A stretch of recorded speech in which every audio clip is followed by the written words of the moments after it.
Hey friends, welcome to our channel.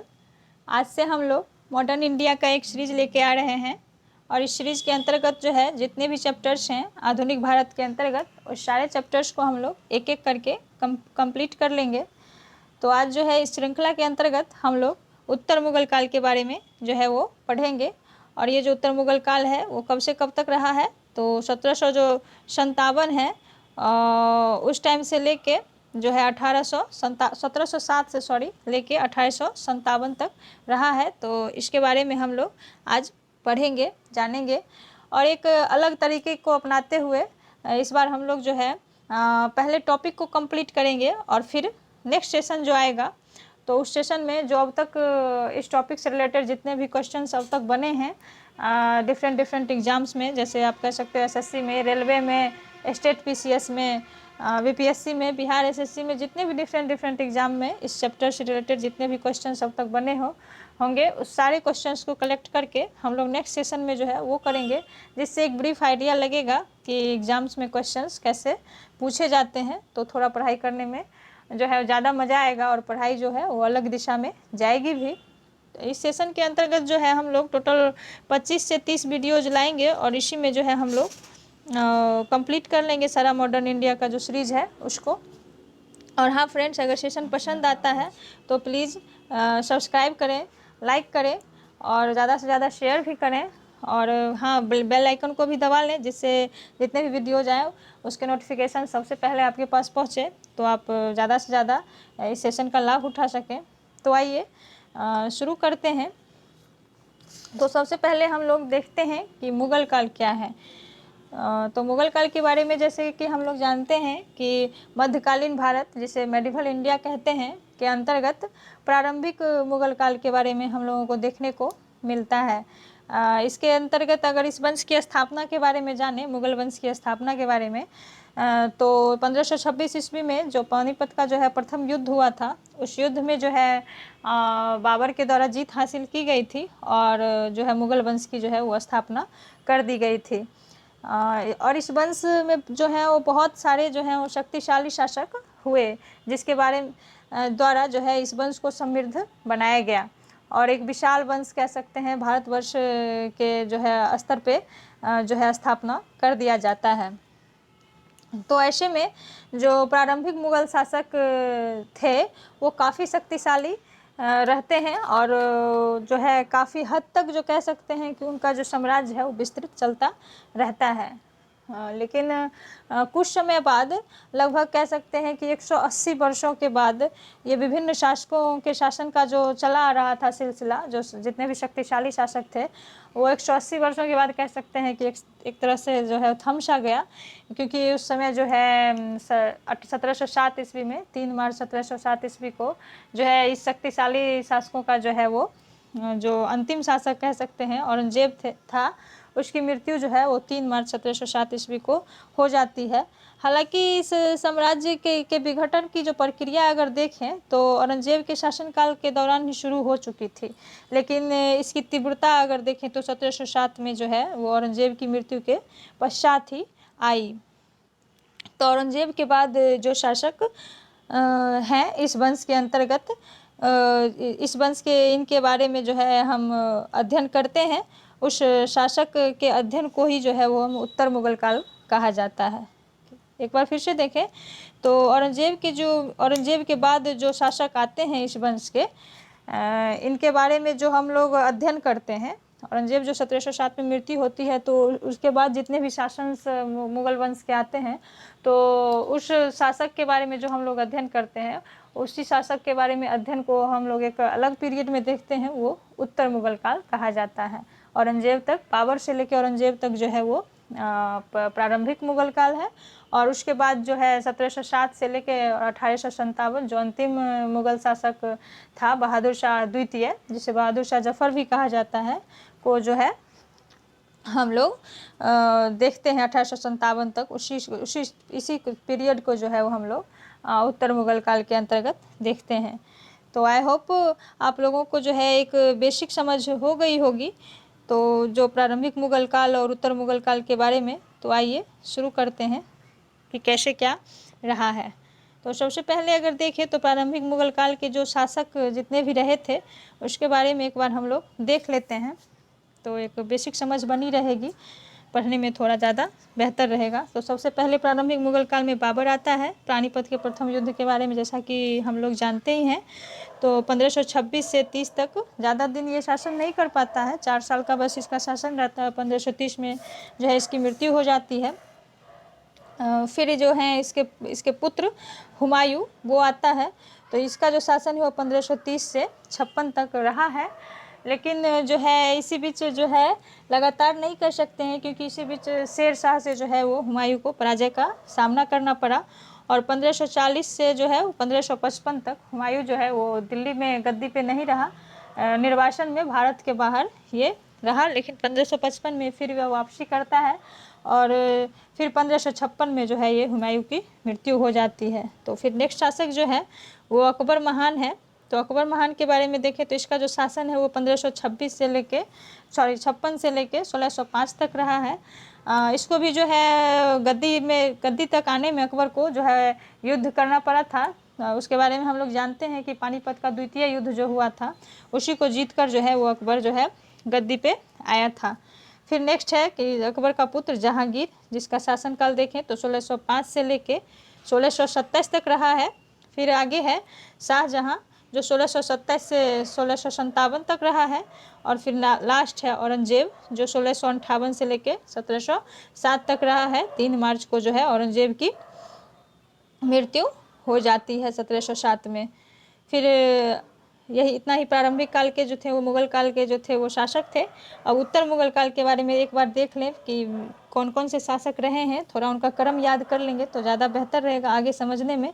और इसका भी जो है याद करने का जो है थोड़ा आप लोग याद कर लें तो ज़्यादा बेहतर रहेगा। ऐसे करके आप याद कर सकते हैं बाबर, हुमायूं, फिर अकबर, फिर जहांगीर, फिर शाहजहां, फिर औरंगजेब। आप किसी ट्रिक के अकॉर्डिंग भी याद कर सकते हैं, लेकिन ज़्यादा अगर आप स्टेट पीसीएस के स्टूडेंट हैं तो ज़्यादा अच्छा रहेगा कि आप इसको थोड़ा डीप में ही जाने तो बेहतर रहेगा, क्योंकि ट्रिक वहाँ पे आप ट्रिक से सिर्फ प्री निकाल सकते हो। हालांकि थोड़ा डीप नॉलेज पे ही मेंस निकलती है, तो उसके लिए थोड़ा डीप नॉलेज रहना ही चाहिए। हालांकि आप याद कर सकते हैं कोई ना कोई ट्रिक लगा के, मैं तो थोड़ा ट्रिक नहीं यूज करती हूँ। फिर आप उत्तर मुगल काल के शासक के बारे में देखें तो सबसे पहले इसमें आते हैं बहादुर शाह प्रथम। बहादुर शाह प्रथम जो थे औरंगजेब का 4 पुत्र जैसे कि था, 3 पुत्र था, तो उसमें ये मुअज्जम नाम का जो था वो 2 और पुत्र को जो है मार के गद्दी पे बैठ जाता है। तो ये बहादुर शाह प्रथम के नाम से जो है वो गद्दी पे बैठता है, लेकिन ये ज़्यादा दिन शासन नहीं कर पाता है, 5 साल मुश्किल से करता है और इसकी मृत्यु हो जाती है। फिर जो है ये दूसरा आता है जहांदार शाह। इसको जो है मुगल वंश का सबसे कमज़ोर शासक कहा जाता है, लेकिन ये जो है जुल्फ़िकार खां एक आएंगे, हम लोग आगे पढ़ेंगे तो देखेंगे कि जुल्फ़िकार खां आता है और उसकी मदद सहयोग से जो है ये सत्ता पे बैठ जाता है। सबसे कमज़ोर बहादुर शाह का सबसे कमज़ोर जो ये था, ये पुत्र था, फिर भी जो है यही गद्दी पे बैठता है क्योंकि इसको जुल्फ़िकार खां ने सहयोग किया था। तो ये मुश्किल से 1 साल तक जो है वो शासन कर पाता है। फिर इसके बाद आता है फ़र्रुखसियर। इसका अगर शासनकाल देखें तो ये 1713 से जो था 1719 तक था। ये जो फरमान जारी हुआ था अंग्रेज़ों का 1717 में, आप लोगों को पता होगा, तो ये फ़र्रुखसियर के समय ही हुआ था। फिर नेक्स्ट देखें तो ये छोटा शासक है रफ़ी-उद-दरजात। ये भी 1719 में ये 3 मंथ के लिए आता है, फरवरी से जून तक ये रहता है। फिर इसकी मृत्यु हो जाती है टीबी बीमारी जो होती है उसकी वजह से इसकी मृत्यु हो जाती है। फिर आता है रफ़ी-उद-दौला, इसकी भी मृत्यु हो जाती है किसी बीमारी से। तो ये जो है वो जून से सितंबर तक रहता है और फिर इसकी भी मृत्यु हो जाती है। और इस पीरियड में जो ये सब जो राजा बनाने वाला 1-2 भाई भी फेमस होता है, सैयद बंधु के नाम से जिसे जानते हैं हम लोग, तो उसके बारे में भी हम लोग आगे देखेंगे। तो वो जो है फ़र्रुखसियर को राजा बनाया, उसके बाद जो है फ़र्रुखसियर को मार दिया, फिर फरुखशियर से जब नहीं बनने लगा तो फरुखशियर को मार दिया गया। उसके बाद फिर रफ़ी उद्दरजात को बनाता है तो ये भी मर जाता है। तो फिर जो है वो रफ़ी उद्दौला आता है, फिर ये भी मर जाता है। तो लास्ट में जो है फिर मोहम्मद शाह को भी जो है सैयद बंधु की मदद से ही ये भी शासक बनता है। तो इसका शासन 1719 से 1748 रहा। लेकिन यहाँ पे जो है वो खेल थोड़ा उल्टा पड़ जाता है। मोहम्मद शाह समझ रहा है कि सबको ये जो है मारते आ रहा है, तो यहाँ पे जो है ये है निज़ामुल मुल्क और अजीम साहब के सहायता से जो है यहाँ पे ये उल्टा कर देता है और दोनों भाइयों को ही जो है, इसका नहीं बनता था उससे, दोनों भाइयों को ही वो ये मरवा देता है। तो यहाँ से जो है उसका जो चैप्टर वो क्लोज हो जाता है। हालांकि दोनों भाइयों को जो है इतिहास में किंग मेकर कहा जाता है, राजा निर्माता के रूप में। टोटल 4 शासकों के बारे में हम लोगों ने देखा कि वो बनवाया था, तो इसलिए उसको जो है किंग मेकर कहा जाता है। तो एग्जाम्स में क्वेश्चन पूछे जाते हैं किंग मेकर, तो वो सैयद बंधु होते हैं। फिर इसके बाद मोहम्मद शाह के बाद अहमद शाह आता है। इसका जो शासन है वो देख लें तो 1748 से जो है 1754 तक रहा है। इसका जो सबसे फेमस है तो इस काल में जो है नादिर शाह का आक्रमण होता है। मोहम्मद शाह के समय ही आक्रमण होता है नादिर शाह का 1748 से 1739 में। और अहमद शाह में है तो अहमद शाह के समय में जो है वो आता है अहमद शाह अब्दाली, जो अफगान शासक है, उसका आक्रमण होता है इसके काल में। फिर आगे देखें तो आलमगीर द्वितीय है। इसका शासन देखें तो 1754 से 58 तक रहा है। फिर है इसके बाद शाहजहाँ तृतीय। तो शाहजहाँ तृतीय का अगर शासनकाल देखें तो ये केवल 1 साल के लिए बना था। 1 साल में उस टाइम जो है 2 राजा बन गया था, शाहजहाँ तृतीय और शाह आलम द्वितीय, दोनों जो था एक साथ राजा बन गया था। एक दिल्ली में और एक बिहार में, शायद बिहार में ही खुद को राजा घोषित शाह आलम द्वितीय जो था वो कर लिया था अपने आप को। तो शाह आलम द्वितीय का जो है वो कार्यकाल रहता है 1759 से 1806। फिर आगे देखें तो अकबर द्वितीय हैं। अकबर द्वितीय के बारे में हम लोग जानते हैं, राजा राम मोहन राय को जो दूत बनाकर ये लंदन भेजा था अपना पेंशन बढ़वाने के लिए। तो इसका जो काल है वो 1806 से 1837 तक रहा है। राजा की उपाधि भी जो है राम मोहन राय को अकबर द्वितीय के द्वारा ही दिया गया था। फिर नेक्स्ट है कि बहादुर शाह द्वितीय, ये अंतिम शासक है। बहादुर शाह जफ़र के नाम से इसको जाना जाता है। इसका देखें तो 1837 से 57 है। 1857 का जो क्रांति होता है इसमें जो है इसको नेतृत्वकर्ता बनाया जाता है। और इसी में जो है 1857 की क्रांति जब अंग्रेज़ों के द्वारा जीत ली जाती है तब इसको जो है पेंशन पे रंगून भेज दिया जाता है। वहीं पे जो है 1862 के आसपास जो है इसकी मृत्यु हो जाती है। हालांकि उसके बाद ये पेंशन भोगी बन के ही रह जाता है 1857 के बाद। तो आइए अब देखते हैं हम लोग, थोड़ा आइडिया हम लोगों को हो गया तो अब सही से जो है क्रम एक बार याद रिकॉल कर लेने के बाद जो है थोड़ा सा पढ़ने में थोड़ा जो है ज़्यादा मज़ा आता है। तो एक बार और ठीक से देख लें कि बहादुर शाह 1707 से 12, फिर जहांदार शाह 1712 से 13, फिर फर्रुखशियर 1713 से 19, फिर देखें तो रफ़ी उद्दौला, ये 3-3 महीने के लिए दोनों आता है, रफ़ी उद्दौला और रफ़ी उद्दौला 1719, और फिर मोहम्मद शाह आता है जो 1719 से 1748। फिर आगे देखें तो अहमद शाह, ये 1748 से 1754। फिर इसके बाद देखें तो आलमगीर द्वितीय, ये 1754 से जो है 1758 तक। फिर एक आता है शाहजहाँ तृतीय, ये जो है 1758 से 1759। फिर शाह आलम द्वितीय, ये 1759 से 1806। फिर अकबर द्वितीय 1806 से 1837। और फिर लास्ट आता है बहादुर शाह द्वितीय, जिसे बहादुर शाह जफ़र कहते हैं, वो 1837 से 1857। तो आइए अब एक एक करके हम लोग जानते हैं। तो सबसे पहला उत्तर मुगल काल में शासक बहादुर शाह प्रथम है, जिसके काल के बारे में हम लोगों ने देखा 1707 से 1712 रहा है 5 साल। उसके बाद इसकी मृत्यु हो जाती है। इसके बारे में जाने तो यही बहादुर शाह है। देखिए यही बहादुर शाह है और इसके उपाधि जो था वो शाह आलम प्रथम, इसका उपाधि था एक शाह आलम प्रथम और एक था शाह बेखबर। शाह बेखबर जो था ये खफ़ी खां द्वारा दिया गया इसका नाम था। 2 उपाधि था, याद रखिएगा, शाह आलम प्रथम और शाह बेखबर। शाह बेखबर जो था वो खफ़ी खां द्वारा दिया गया नाम था। फिर आगे देखते हैं तो सत्ता प्राप्ति इसका कैसे होता है, इसके बारे में एक ब्रीफ आइडिया अब हम लोग देखेंगे। तो आइए देखते हैं। 1707 ईस्वी में औरंगजेब की मृत्यु के पश्चात उसके 3 पुत्रों मुअज्जम, आजम और कामबख्श में जो है उत्तराधिकारी के लिए संघर्ष प्रारंभ हुआ। तीनों द्वारा स्वयं को जो है बादशाह घोषित कर दिया जाता है। जहाँ जहाँ पे तीनों था वहाँ पे तीनों द्वारा जो है स्वयं को बादशाह घोषित कर दिया जाता है। मुअज्जम जो है वो अफ़गानिस्तान से लौटते हुए दिल्ली आता है और रास्ते में ही जो है ये स्वयं को बादशाह घोषित कर देता है। और तथा जो है मुअज्जम का बेटा अजीम उस शान जो था वो आगरा में पर अधिकार कर लेता है। पिता उधर जो है वो रास्ते में जो है खुद को बादशाह घोषित कर लेता है और इधर बेटा आगरा पे जो है वो अधिकार भी कर लेता है। और अगर इधर देखें आगे दो भाई जो और था तो आजम अहमदनगर पे तथा कामबख्श जो है वो बीजापुर पे स्वयं को बादशाह घोषित करता है। आजम जो है वो अहमदनगर पे और कामबख्श जो है वो बीजापुर पे जो है बीजापुर में स्वयं को बादशाह दोनों घोषित कर लेता है।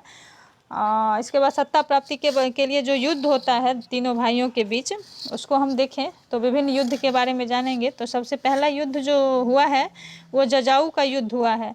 जजाऊ जो है वो आगरा के पास पड़ता है तो वहाँ पे युद्ध हुआ है। इस युद्ध में अगर देखें तो मुअज्जम जो बहादुर शाह के नाम से गद्दी पे बैठा है, आजम जो अहमदनगर में था, को जजाऊ में जो है हराकर मार डालता है। जजाऊ कहाँ पे है? आगरा के पास पड़ता है। तो मुअज्जम जो है इस युद्ध में आजम जो अहमदनगर में था उसको हराकर मार डालता है। फिर नेक्स्ट देखें तो बीजापुर का एक युद्ध होता है, ये भी उत्तराधिकार का ही युद्ध था। तो इस युद्ध में जो है वो मुअज्जम बहादुर शाह जो बहादुर मुअज्जम जो है वो बहादुर शाह के नाम से जो गद्दी पे बैठा है वो कामबख्श को जो है वो हराकर मार डालता है। तो इस तरह जो है वो दोनों भाइयों को हराकर मार डालता है। दो अलग अलग युद्ध में हमने देखा।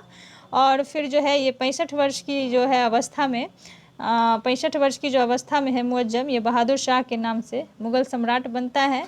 इसके बारे में हम देखें तो इतिहासकार जो सिडनी ओवेन है उसके अनुसार अगर देखें तो मुग़ल सम्राटों में जो है बहादुर शाह के बारे में कहा है कि अंतिम सम्राट था जिसके बारे में जिसके संदर्भ में कुछ अच्छे शब्द जो है वो कहे जा सकते हैं।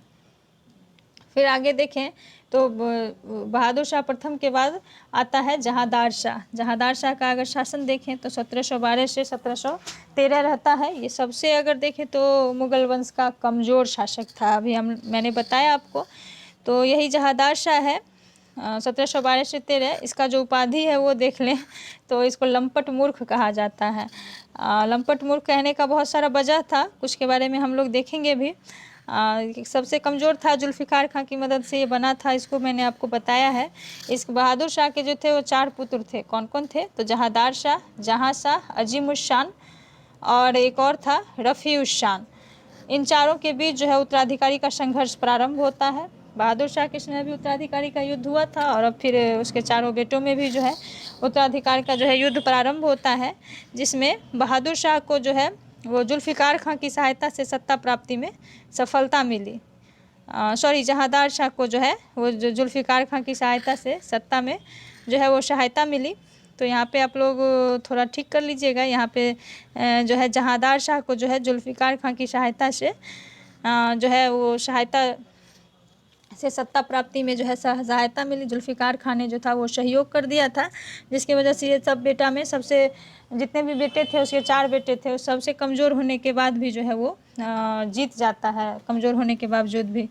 तो सत्ता प्राप्ति के बाद जो है वो जहांदार शाह ने जो है जुल्फ़िकार खां को वज़ीर का पद दिया था और उसके जो पिता थे असद खां, जहाँ जुल्फ़िकार खां के पिता को जो था वो वकील का पद दिया था। तो वज़ीर जो है वो प्रधानमंत्री के टाइप से होता है। तो वज़ीर का पद और पिता जो था जुल्फ़िकार खां का उसको जो था वो दिया था वकील का पद। अब इसके शासकीय गतिविधियों के बारे में अगर देखें तो शासकीय गतिविधि के बारे में देखते हैं तो इसका लाल कुंवर, कहीं पे कुंवरी भी लिखा रहता है, के साथ है संबंध के चर्चे हम लोग देखते हैं, सुनने को आता है। जहांदार शाह से जो था लाल कुंवर नामक गणिका से जो था प्रेम के कारण ही ये ज़्यादा था वो चर्चा में बना हुआ था और प्रशासन में भी जो थी वो हस्तक्षेप किया करता था।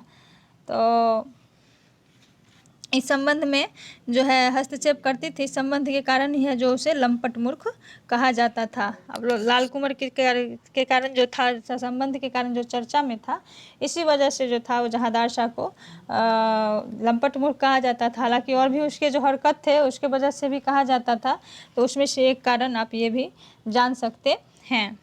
फिर उसके बारे में नेक्स्ट देखें तो शासकीय गतिविधियों के अंतर्गत तो उसको जो था ठेकेदारी को वो बढ़ावा दिया था। इजारा जो ठेकेदारी समझते हैं आम बोलचाल की भाषा में, उसको जो था वो बढ़ावा दिया था। उसके बारे में ब्रीफ देखें तो जहांदार शाह ने जो था वो साम्राज्य की वित्तीय स्थिति को सुधारने के लिए जो था वो कोशिशें की थी। उसी के अंतर्गत जो है इस प्रक्रिया में एक गलत प्रवृत्ति इजारा, जिसे ठेकेदारी प्रथा कहा जाता है, को बढ़ावा दिया, जिसमें किसानों की जो है काफ़ी ज़्यादा दुर्गति हुई थी। फिर नेक्स्ट देखते हैं तो एक और उसने किया था, जजिया कर की जो है वो समाप्ति कर दी थी। जहांदार शाह के ने जजिया कर की जो है वो समाप्ति कर दी थी। तो जहांदार शाह के बारे में इतने फैक्ट्स आप याद रखें। और जहाँ इसके बारे में एक सिखों के साथ अगर संबंध के बारे में देखें तो बहादुर शाह के समय जो था वो सिख गुरु गोविंद सिंह के साथ जो था वो मेल मिलाप हो चुका था। लेकिन गुरु गोविंद सिंह की मृत्यु 1708 में हो जाती है। उसके पश्चात जो है सिख नेता बंदा बहादुर ने जो है वो पंजाब में जो था वो विद्रोह कर दिया था। और इसके जहांदार शाह के समय अगर सिखों के साथ संबंध देखें तो बंदा बहादुर का जो था वो विद्रोह जारी ही रहा था। प्रांतीय शासकों के साथ सब संबंध जो थे उस समय सिख, मराठा, राजपूतों, बुंदेलों, जाटों इतने के साथ संबंध था। तो सिखों के साथ साथ जो था वो संबंध के बारे में आप लोग जानकारी रखें। हालांकि सबके बारे में जानकारी थोड़ा थोड़ा रहे तो ठीक ही है, लेकिन ज़्यादा इम्पोर्टेंट वो नहीं है। इतने फैक्ट्स अगर आप जानकारी रखते हैं तो क्वेश्चंस आप कर ले जाएंगे। फिर नेक्स्ट शासक देखें तो फर्रुखसियर आता है। इसका अगर काल देखें तो 1713 से जो है 1719 तक रहा। 1713 से लेकर 1719 तक फर्रुखसियर का काल था, यही फर्रुखसियर है। इसके उपाधि के बारे में अगर जाने तो इसका उपाधि जो था वो घृणित कायर जो था, इसका उपाधि दिया गया था इसको, घृणित कायर। इसको जो उपाधि दिया गया था वो इसको घृणित कायर कहा जाता था। किसको कहा जाता था? तो फर्रुखसियर को जो है वो घृणित कायर कहा जाता था। अब सत्ता प्राप्ति इसका कैसे हुआ इसके बारे में हम लोग देखेंगे। तो सत्ता प्राप्ति जो है वो फर्रुखसियर जहांदार शाह का भतीजा था, जिसने सैयद बंधुओं, जिसके बारे में हम लोगों ने पीछे भी चर्चा किया था, सैयद बंधुओं अब्दुल्ला खां एवं हुसैन अली खां बराह की सहायता से सत्ता प्राप्त की। और सत्ता प्राप्ति के लिए फर्रुखसियर ने जो है, फर्रुखसियर एवं जहांदार शाह के बीच जो है आगरा में युद्ध हुआ, जिसमें जहांदार शाह जो है वो मारा गया। आगरा के इस युद्ध में अशद खान, जो जुल्फ़िकार खां का पिता था, वजीर जुल्फ़िकार खां का पिता, ने जहांदार शाह के साथ जो है वो विश्वासघात किया था। फर्रुखसियर के समय जो है जुल्फ़िकार खां की हत्या कर दी गई। जुल्फ़िकार खां जिसकी मदद से जो है जहांदार शाह जो है वो गद्दी पे बैठा था, उसकी हत्या फर्रुखसियर के समय कर दी जाती है। और अशद खां जो था जुल्फ़िकार खां का पिता, वही विश्वासघात किया था जहांदार शाह के साथ, जिसकी वजह से जो है ये फर्रुखसियर सत्ता पे बैठता है। फर्रुखसियर ने सैयद बंधुओं को जो है वो महत्व दिया, क्योंकि उसकी वजह से ऑब्वियस सी बात है, सत्ता पे बैठा था तो उसको तो महत्व देना लाजमी था। उसके बाद अगर देखें तो सैयद बंधु के बारे में हम लोग छोटा जानकारी ले लें तो देखते हैं। सैयद बंधु के बारे में देखें तो ये जो था हिंदुस्तानी गुट के अमीर थे। और इन दोनों भाइयों को जो था राजा बनाने वाला, किंग मेकर जिसको कहते हैं, भाई भी कहा जाता था, राजा निर्माता के रूप में इसको जाना जाता था। क्योंकि जो था इनके माध्यम से ही उत्तर मुगल काल के टोटल जो थे वो 4 शासक, अभी मैंने बताया आपको कि टोटल 4 शासक जो था वो इसको जो था चारों शासक को जो था ये दोनों भाइयों ने मिलकर बनवाया था। ये कौन कौन था? तो फर्रुखसियर, रफ़ीउद्दर्जात, रफ़ीउद्दौला तथा मोहम्मद शाह आदि गद्दी पर बैठे। फर्रुखसियर ने बड़े भाई अब्दुल्ला खां को जो था वो वजीर का पद तथा कुतुबुल मुल्क की जो थी उपाधि दी थी। और अगर छोटे भाई के बारे में हम लोग देखें तो छोटे भाई जो थे हुसैन अली खां को जो था वो मीर बख्शी, जो सैन्य प्रशासन का जो प्रमुख होता है, उसका पद दिया तथा आमिर उल उमरा की जो थी वो उपाधि दी थी। तो ये सारे फैक्ट्स आप लोग ध्यान में रखें, ये सब जो है वो इम्पोर्टेंट है। और इसके शासकीय गतिविधियां के बारे में अगर हम लोग देखें, फर्रुखसियर के शासकीय गतिविधियां के बारे में, तो पहला देखें तो जजिया एवं तीर्थकर की जो थी वो समाप्ति इसके द्वारा कर दी गई थी। जजिया के बारे में हम लोग पिछले शासक के बारे में भी देखे कि जहांदार शाह ने भी था जजिया की समाप्ति की थी, और इसने जो था एक और जो था तीर्थ यात्रा कर की भी जो समाप्ति कर देता है। तो यहाँ हम लोग देख लें, जहांदार शाह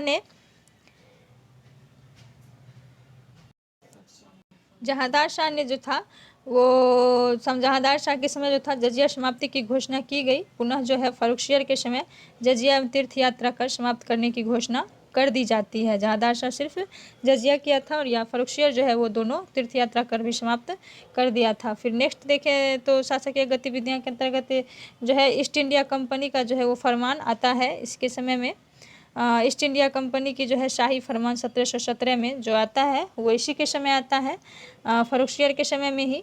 तो इसमें देखें तो 1715 ईस्वी में जॉन सरमन की अध्यक्षता में एक प्रतिनिधि मंडल फर्रुखसियर के दरबार में आता है। इस समूह में हैमिल्टन जो था, जॉन सरमन आता है जॉन सरमन की अध्यक्षता में, और इस समूह में हैमिल्टन नामक एक चिकित्सक भी शामिल था जिसने फर्रुखसियर का जो था वो उपचार किया था।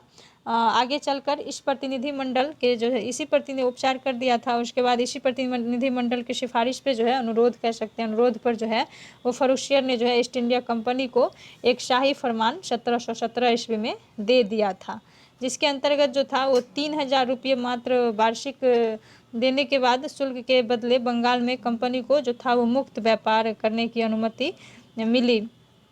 धीरे धीरे यहीं से जो है बेस बन रहा था अंग्रेज़ों का, और उसके बाद हम लोगों ने देखा कि अंग्रेज़ कैसे 200 साल तक हम लोगों पे राज किया। तो उसकी जो शुरुआत है यहीं से आप लोग देख रहे हैं कैसे चल रहा है। पहले बंगाल पे मुक्त जो है व्यापार की अनुमति ले लेता है, क्योंकि बंगाल को जो था उस समय जो था वो सबसे ज़्यादा समृद्धशाली माना जाता था। तो इस शाही फरमान को जो है वो कंपनी के लिए मैग्ना कार्टा कहा जाता है। ये जो शाही फरमान दिया था फर्रुखसियर ने 1717 ईस्वी में, इसको जो है कंपनी के लिए मैग्ना कार्टा की संज्ञा दी गई थी। तो ये क्वेश्चन पूछ सकता है, तो इसको आप लोग ध्यान में रखें। फिर अगले नेक्स्ट जो है वो आता है, ये भी जो है सैयद बंधुओं की सहायता से ही बनता है। रफ़ी-उद-दर्जात मात्र 3 महीने के लिए जो है ये शासक बनता है, फरवरी से लेके जून तक ये शासक बनता है। उसके बाद जो है इसकी पेचिस या टीबी किसी बीमारी से जो है इसकी मौत हो जाती है। तो इसका सत्ता प्राप्ति कैसे हुआ इसके बारे में एक ब्रीफ आइडिया हम लोग ले। तो जब फर्रुखसियर जो है एवं सैयद बंधुओं के संबंध बिगड़ने लगे, तब हुसैन अली खां, सैयद बंधुओं में एक जो था हुसैन अली खां, उसने जो है 1719 ईस्वी में तत्कालीन मराठा पेशवा बालाजी विश्वनाथ से, उस समय जो मराठा पेशवा था बालाजी विश्वनाथ, उससे जो था वो दिल्ली में एक संधि करता है, जिसके अंतर्गत उसको जो है मराठा सैन्य सहायता मिल जाता है, और उसी के ताकत पर जो है फर्रुखसियर को अंधा कर उसकी हत्या कर देता है। क्योंकि नहीं बन रहा था, वो ऊंचे ओहदे पे ये दोनों भाई रहता था राजा बनाने के बाद। तो वहाँ पे जब राजा से ही अनबन हो गई, नहीं बन रहा था, तो इसने जो है वो मराठा से जो है वो सैन्य सहायता लेके इसकी अंधा करके इसकी हत्या फर्रुखसियर की जो है वो कर देता है। तथा सैयद बंधुओं की सहायता से जो है रफ़ी-उद-दर्जात को जो है शासक बनाया गया। यह सबसे कम समय तक जो है शासन करने वाला मुगल शासक था। अभी तक में जितना भी शासक था उसमें सबसे कम रफ़ी-उद-दर्जात जो है वो शासन किया था। अब नेक्स्ट आता है रफ़ी-उद-दौला। ये भी 1719 में, इसका जो शासन था वो जून से सितंबर तक था, 3 महीने का इसका भी था। अगर इसके उपाधि के बारे में जाने तो इसको शाहजहाँ द्वितीय कहा जाता है। तो ये आप लोग ध्यान में रखिएगा कि शाहजहाँ द्वितीय किसको कहा जाता है, तो रफ़ी-उद-दर्जात को जो है वो रफ़ी-उद-दौला को जो है वो शाहजहाँ द्वितीय कहा जाता है। और वो था रफ़ी-उद-दर्जात और ये है रफ़ी-उद-दौला। यह भी सैयद बंधुओं की जो है सहायता से शासक बना था। तो इससे क्वेश्चन 2-3 तरीके से पूछे जा सकते हैं। जैसे एक शाहजहाँ द्वितीय के बारे में पूछा जा सकता है, जो किसका नाम था, सबसे कम समय तक कौन रहे, या फिर कह सकता है कि फर्रुखसियर और मोहम्मद शाह के बीच जो है वो कौन कौन से शासक रहे। तो आप रफ़ी-उद-दर्जात और रफ़ी-उद-दौला दोनों के बारे में कह सकते हैं। बस इतनी क्वेश्चन इससे बनने की संभावना रहती है। आप लोग जब कल के सेशन में देखोगे कि क्वेश्चंस कैसे पूछे जाने हैं, तो आप लोगों को खुद भी आइडिया आ जाएगा। अब मोहम्मद शाह के बारे में आगे देखें तो ये 1719 से 1748 तक शासन करता है। अगर इसका उपाधि देखें तो इसका जो उपाधि था वो रोशन अख्तर और रंगीला दोनों जो था इसका उपाधि इसको दिया गया था। यही मोहम्मद शाह था। आगे देखें इसका सत्ता प्राप्ति कैसे होता है।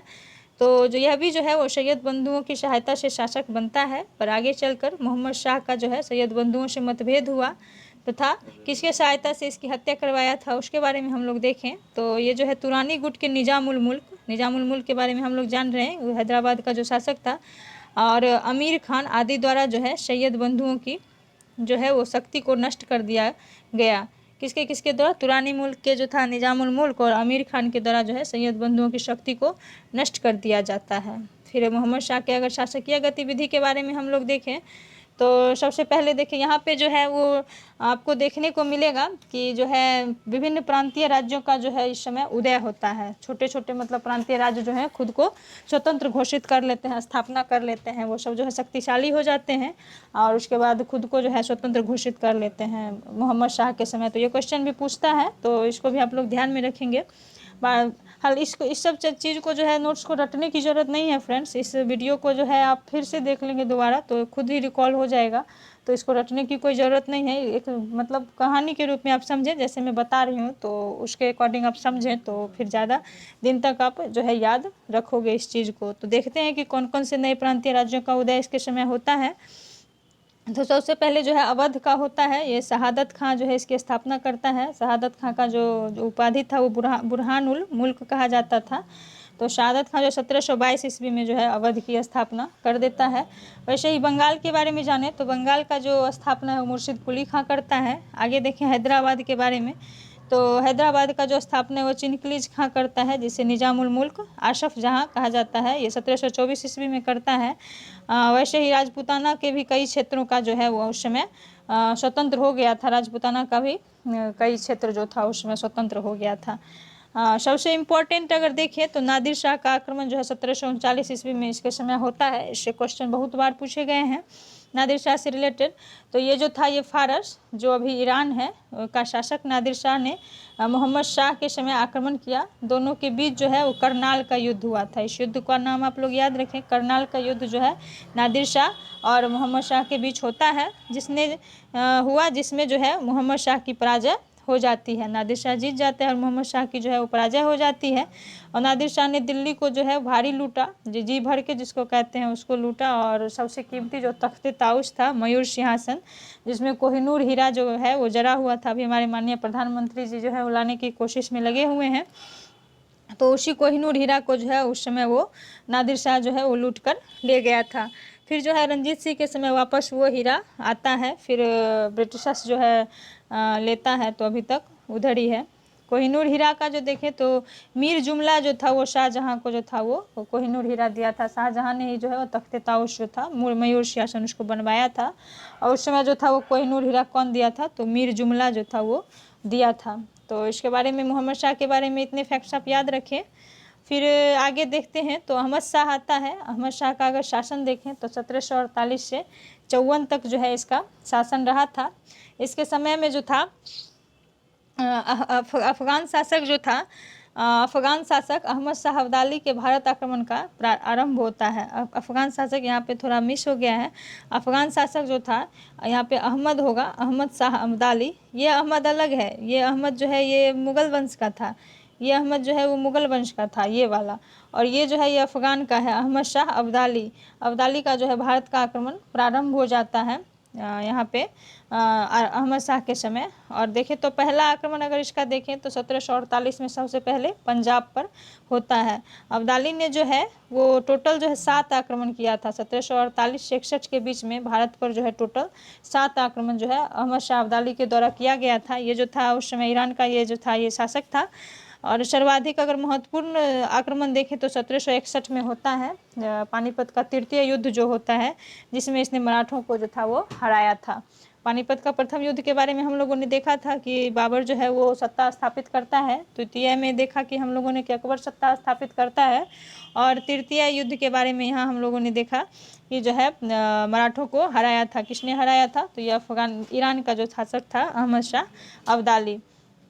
उसके बाद अगर देखें तो अहमद शाह के समय विभिन्न वजीर जो थे उसके बारे में हम देखें तो सबसे पहले देखें तो जावेद खां, ये सफदरजंग जो था, जावेद खां सफदरजंग, यह अवध का जो था नवाब भी था, साथ ही मुग़ल साम्राज्य का था वो वजीर भी था। जावेद खां। और इससे आगे चलकर जो है, इसी कारण आगे चलकर जो है सफदर जंग के बाद बने अवध के नवाब को नवाब वजीर कहलाए। क्यों कहलाए थे? क्योंकि ये जो जावेद खां था सफदर जंग, ये जो था ये अवध का नवाब भी था और मुगल साम्राज्य का उस टाइम वजीर भी था। तो इसके बाद जितने भी जो है वजीर बने वो क्या कहलाए थे? सॉरी, सफदर जंग के बाद अवध के नवाब जो है नवाब वजीर कहलाए, क्योंकि जो था उससे पहले जो सफदर जंग था वो वजीर रह चुका था मुगल वंश का, इस वजह से। फिर आगे देखें तो क्या होता है इसके समय, तो इमादुल मुल्क यह जो है दूसरा वजीर है, ये सफदर जंग के बाद जो है वजीर बनता है। इसने अहमद शाह को अंधा बनाकर जेल में डालकर सत्ता से अपदस्थ कर दिया। इमादुल मुल्क जो आता है तो ये जो है अहमद शाह को अंधा बना देता है और उसके बाद जो है इसको सत्ता से ही जो है अपदस्थ कर देता है। उस समय के जो देखेंगे जितने भी शासक के बारे में, तो किसी न कोई आगे वाला जो पीछे आगे वाला वो पीछे वाले को मार के ही आगे आता है। तो उस सेम यहाँ पे भी आपको देखने को मिल रहा है कि सत्ता के लिए जो है वो अपदस्थ कर देता है, मारकर हत्या करके जो है सत्ता से अपदस्थ कर देता है। और आलमगीर द्वितीय को जो है वो शासक बनाया। किसने बनाया था? इमादुल मुल्क ने जो है आलमगीर द्वितीय को शासक बनाया था। अब आलमगीर द्वितीय के बारे में अगर देखें तो इसका शासन देखें तो 1754 से 1758 तक रहा है। इसका सत्ता प्राप्ति कैसे होता है उसके बारे में अगर जाने तो इसे अहमद शाह का वजीर जो था वही इमादुल मुल्क, गाजीउद्दीन इमादुल मुल्क द्वारा जो है सत्ता पर स्थापित किया गया। ये जो था वो अहमद शाह का हत्या कर दिया था अंधा करके, तथा जो है आगे चलकर वजीर इमादुल मुल्क ने इसकी हत्या करवा दी। फिर इसकी भी हत्या जो है वो करवा देता है। अहमद शाह को इमादुल मुल्क ने अंधा कर अपदस्थ कर दिया था और इसको जो है फिर आलमगीर द्वितीय का भी वही हाल करता है, इसकी हत्या वो करवा देता है। फिर आगे अगर देखें शासकीय घटना क्या क्या होता है आलमगीर द्वितीय के समय, तो उसको अगर देखें तो पहला है कि अब्दाली का दिल्ली पर आक्रमण। आलमगीर के जो समय में है, आलमगीर द्वितीय के समय ही अब्दाली का दिल्ली पर आक्रमण हुआ था अब्दाली का। फिर आगे दूसरा देखें अगर के शासकीय घटनाओं के बारे में, तो 1757 का जो पलासी का युद्ध था वो इसी के समय होता है। इसी के समय जो है बंगाल के नवाब सिराजुद्दौला और अंग्रेज़ों के बीच जो है पलासी का युद्ध होता है। पश्चिम बंगाल के नदिया जिला में जो है ये युद्ध होता है पलासी नामक स्थान पे, जिसमें हम लोगों ने देखा कि अंग्रेज़ों की कैसे जीत होती है।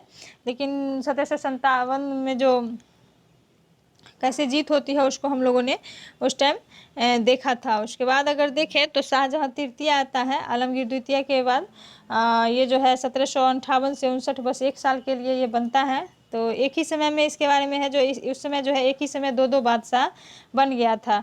इमादुल मुल्क जो था वजीर जो था वो द्वारा आलमगीर द्वितीय की हत्या के समय आलमगीर जो था वो द्वितीय का पुत्र अली गौहर जो था, यहाँ पे पिता का हत्या जो है वो इमादुल मुल्क कर देता है आलमगीर द्वितीय का। तो उसका जो बेटा था अली गौहर वो बिहार में उस समय शासक था। तो वो जो था अली गौहर बिहार में ही स्वयं को जो है वो शाह आलम द्वितीय के नाम से जो है बादशाह घोषित वहीं पे वो कर देता है। और इधर ये जो है इमादुल मुल्क वो जो है दिल्ली में वजीर इमादुल मुल्क ने जो था अपने प्रभाव को जो है बनाए रखने के लिए शाहजहाँ तृतीय को जो था वो शासक बना दिया था। लेकिन फिर शाह आलम द्वितीय आता है और इसको अपदस्थ कर देता है। इस प्रकार कुछ समय के लिए जो था दो बादशाह सिंहासन रूढ़ थे दिल्ली पे। फिर देखें तो शाह आलम द्वितीय का अब कैसे क्या रहा है तो इसके बारे में भी आइए हम लोग देख लेते हैं। तो शाह आलम द्वितीय का अगर शासन देखें तो 1759 से 1806 काफ़ी लंबा समय तक जो है इसका शासन रहा था। पानीपत का जो तृतीय युद्ध था वो इसी के समय हुआ था शाह आलम द्वितीय के समय, जिसमें जो था अब्दाली ने मराठों को हराया था। अभी हमने पीछे भी देखा था। और भी महत्वपूर्ण घटनाएं क्या क्या हुई थी उसके बारे में अगर देखें तो बक्सर का युद्ध जो है वो शाह आलम द्वितीय के समय ही होता है 1764 ईस्वी में। इसमें जो है अंग्रेज़ों ने मुगल शासक शाह आलम द्वितीय, अवध के नवाब शुजाउद्दौला तथा बंगाल के पूर्व नवाब मीर कासिम की संयुक्त सेना को जो है वो हरा देता है। उस समय जो रॉबर्ट क्लाइव के नेतृत्व में हम लोगों ने पढ़ रखा है।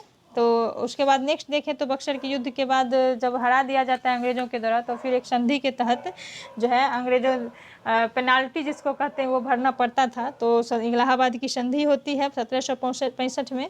तो उसके एवज में बक्सर के युद्ध के एवज में क्या क्या दिया जाता है उसको देखते हैं। तो इसके तहत जो है शाह आलम द्वितीय जो मुगल शासक था को बंगाल, बिहार एवं उड़ीसा की जो दीवानी है अंग्रेज़ों को प्रदान करनी पड़ गई थी उस समय। तो पेनाल्टी भर दिया गया। अब देखें तो शाह आलम द्वितीय के लिए जो था संरक्षण का काल रहा, क्योंकि बक्सर के युद्ध में अंग्रेज जीत जाता है। उसके बाद जो था अंग्रेजी संरक्षण में जो है शाह आलम द्वितीय को ले लिया जाता है। तो कब से कब तक अंग्रेजी संरक्षण में शाह आलम द्वितीय रहा वो देखते हैं। तो 1765 से लेके 1772 ईस्वी तक तो था वो अंग्रेज़ों की संरक्षण में, इलाहाबाद में ये रहता है शाह आलम द्वितीय। उसके बाद ये कुछ दिन मराठा के संरक्षण में भी रहा है। तो 1772 से 1803 तक जो था वो शाह आलम द्वितीय को अंधा बना दिया गया। मराठा के संरक्षण में जब ये था तो इसको अंधा बना दिया गया था। फिर देखें तो अंग्रेज़ों द्वारा जो है दिल्ली पर कब्जा इसी के समय में कर लिया जाता है। 1806 में उसकी मृत्यु होती है। 1803 में ही जो है अंग्रेज़ों द्वारा जो है दिल्ली पर भी कब्जा कर लिया जाता है। कौन करता है? लॉर्ड लेक के नेतृत्व में जो है 1803 ईस्वी में अंग्रेज़ों ने दिल्ली के मराठा प्रतिनिधि दौलत राव सिंधिया को हराकर दिल्ली पर कब्जा स्थापित किया। शाह आलम द्वितीय अंग्रेज़ों का एक पेंशनर बनकर जो है वो रह गया। बनकर यहाँ नहीं होगा, बनकर होगा, पेंशनर बनकर जो है वो रह गया था। हालांकि संरक्षण में उस टाइम मराठा का था, लेकिन मराठा को वो हराकर अंग्रेज लॉर्ड लेक के नेतृत्व में जो है वो दिल्ली पर कब्जा कर लेता है। और शाह आलम द्वितीय फिर जो है वो अंग्रेज का एक पेंशनर बनकर रह जाता है। फिर इसके बाद जो शासक आता है मुगल वंश का वो अकबर द्वितीय है। इसके बारे में देखें तो 1806 से 1837 तक ये रहा था। हालांकि इसके बाद जितने ये तीनों मतलब शाह आलम द्वितीय भी पेंशनर बन के रहा। इसके शाह आलम द्वितीय के बाद भी जो दो शासक आता है वो दोनों अंग्रेज का पेंशनर बन के ही रहता है। सत्ता पे काबिज अगर कह सकते हैं तो अंग्रेज ही था। तो आगे देखें क्या क्या होता है इसके बारे में आइए जानते हैं। तो सबसे पहले जो है अकबर द्वितीय के समय ही समाज सुधारक जो राजा राम मोहन राय हैं, राम मोहन राय को जो है राजा की उपाधि अकबर द्वितीय के समय ही दिया गया था तथा जो है दूत बनाकर दूत के रूप में लंदन भेजा गया था। क्यों भेजा गया था? तो इनका जो पेंशन था वो रुका हुआ था और कुछ कम भी था, तो उसको बढ़ाने को लेके जो है इन्होंने जो है वो संवाद भेजा था। किसके माध्यम से? राम मोहन राय के माध्यम से। तो उसी बीच जो है इनको राजा की उपाधि अकबर द्वितीय के द्वारा दिया गया था। और एक और काम इसके समय में हुआ था अकबर द्वितीय के समय में कि मुगल राज के सिक्कों का जो था वो बंद होना। मुगल राज के सिक्का जो था वो बंद हो गया। 1835 में जो है मुगल राज के सिक्का वो बंद हो गया था। उसके बाद अंतिम शासक के बारे में देखें तो ये बहादुर शाह द्वितीय है, जिसका जो शासनकाल है वो 1837 से 57 तक रहा है। इसका अगर उपाधि देखें तो जफर इसका उपाधि है। तो कहीं पे बहादुर शाह जफर भी रहता है, कहीं पे बहादुर शाह द्वितीय भी रहता है। और हाँ फ्रेंड, ये वो बहादुर शाह नहीं है, वो कब का मर गया, बहादुर शाह प्रथम। ये बहादुर शाह द्वितीय के नाम से गद्दी पे बैठा था। इसका उपाधि देखिए तो ये जो है वो जफर है। बहादुर शाह जफर भी कहीं पे लिखा रहता है। तो इसका बारे में आप देख लें कि क्या क्या इसके बारे में फैक्ट्स है। तो ये अंतिम मुगल शासक था। 1857 की क्रांति में जो है इसको फिर जीत हासिल करने के बाद इसको रंगून भेज दिया जाता है, क्योंकि ये नेतृत्व करता था 1857 के विद्रोह का। ये नेतृत्व करता था। विद्रोहियों ने जो है बहादुर शाह द्वितीय को हिंदुस्तान का उस समय जो है सम्राट घोषित किया। आगे चलकर जो है विद्रोह में भागीदारी के कारण निर्वासन में इनको रंगून भेज दिया गया। वहीं पे जो है 1762 के आसपास जो है इसकी मृत्यु हो जाती है। तो ये उत्तर मुगल काल का जो सेशन है वो कंप्लीट होता है। इतने जितने भी मैंने फैक्ट्स आपको बताई है, जितने भी डीप जानकारी मैंने दिया है, तो अगर आप इतना कर लेते हैं तो क्वेश्चन इससे बाहर नहीं ही जाएंगे, आप श्योर ही रहें। और हाँ फ्रेंड, नेक्स्ट सेशन जो है इसके अंतर्गत हम लोग अब इस चैप्टर से रिलेटेड जितने भी क्वेश्चन है उसको करवाएंगे। तो वो सेशन भी आप लोग ज़रूर देखिएगा, जिससे आपको एक आइडिया लग सकेगा कि कैसे क्वेश्चंस आते हैं। तो फिर थोड़ा पढ़ाई में जो है वो अलग दिशा में पढ़ाई को आप लोग ले जाएंगे, जिससे थोड़ा पढ़ाई करने में मज़ा भी आएगा और सही पाथ पे जो है वो पढ़ाई सही डायरेक्शन में जाएगा भी, तो वो ज़्यादा जो है वो फ्रूटफुल रहेगा आप लोगों के लिए। तो हाँ फ्रेंड, अगर सेशन पसंद आता है तो प्लीज़ लाइक करें, चैनल को सब्सक्राइब भी करें और ज़्यादा से ज़्यादा अपने फ्रेंड्सों के भी शेयर भी करें, जिससे मेरा भी मोटिवेशन बना रहे। तो नेक्स्ट सेशन में जल्द ही लाऊंगी। हालांकि क्वेश्चंस वाला मैं कल ही कोशिश करूंगी कि डाल दूं, जिससे आप लोग जो है प्रैक्टिस कर सकें। और इस वीडियोज़ को जो है वो एक बार में तो रिकॉल नहीं हो पाएगा। हालांकि मैंने काफ़ी कोशिश किया है कि कहानी के थ्रू समझाऊं आप लोगों को, फिर भी आप लोग जो है इस वीडियो को एक बार, दो बार, तीन बार इस तरह से जब देख लोगे टाइम टू टाइम, तो फिर इससे क्या होगा कि आपको एक दिमाग में जो है ये रिकॉल हो जाएगा, जिससे फिर क्वेश्चन वाले सेशन देखने के बाद जो है दिमाग में चलते रहेगा कि ऐसे क्वेश्चन बनते हैं, तो फिर थोड़ा पढ़ाई में ज़्यादा मज़ा आएगा। तो लास्ट तक बने रहने के लिए धन्यवाद। Thanks for watching.